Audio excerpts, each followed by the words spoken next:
আজ রোববার বাংলাদেশ ও যুক্তরাষ্ট্রের মধ্যে সই হচ্ছে একটি গুরুত্বপূর্ণ সমঝোতা স্মারক, যার লক্ষ্য দুই দেশের মধ্যে বাণিজ্য ঘাটতি কমানো এবং দ্বিপক্ষীয় অর্থনৈতিক সম্পর্ক জোরদার করা। এই সমঝোতা স্মারকের আওতায় বাংলাদেশ এবার প্রথমবারের মতো সরকারি পর্যায়ে যুক্তরাষ্ট্র থেকে গম আমদানি করতে যাচ্ছে।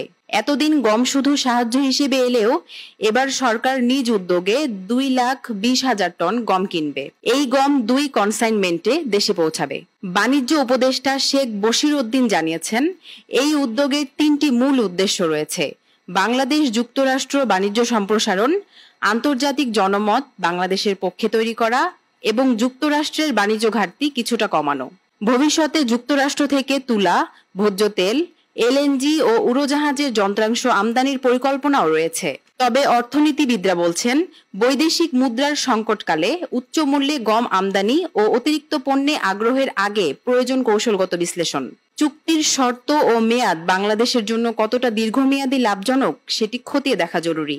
এই চুক্তিতে অর্থনৈতিক সম্পর্কের এক গুরুত্বপূর্ণ মাইলফলক হিসেবে দেখা হলেও বিশেষজ্ঞদের পরামর্শ, এটি যেন বহুপাক্ষিক বাণিজ্যের ভারসাম্য রক্ষা